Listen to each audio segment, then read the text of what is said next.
जोरदार तालियां हो जाए जया मैम के लिए। ये अच्छा था, अच्छा पहले वाला अच्छा नहीं लगा। Thank you so much ma'am. बताइए फिल्म के बारे में मैं चाहूंगी आप कुछ कहें, 2 शब्द कहें, 4 शब्द भी कह सकते हैं।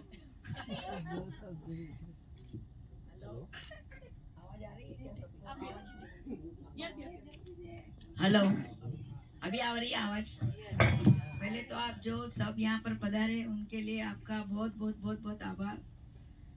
1.5 लाख का दूल्हा, क्या बोलूं मैं उसके लिए। 1.5 लाख का दूल्हा, दूल्हा तो पता नहीं कितने लाखों का है, पर हाँ पिक्चर 1.5 लाख की है हमारी। क्या बात है, एक बार जोरदार तालियां इसके लिए। तो मैं चाहती हूँ कि आप सब पिक्चर देखें, थिएटर में देखें। जो यहाँ पर अभी चल रहा है, जैसे कोरोना आया, कुछ आया, आदमी को टेंशन रहता है, ये पिक्चर आपको टेंशन से मुक्त कर देगी। क्या बात है। और हमारा हीरो तो बचपन में भी जा चुका है, शाहरुख खान के साथ पहले कर चुका है एडवर्टाइज, पर तब हमें नहीं लगा था कि हमारा हीरो 1.5 लाख का भी बन सकता है। और आज क्या हमारा बात है। हीरो हमारा सपना पूरा किया है कि 1.5 लाख का बन रहा है।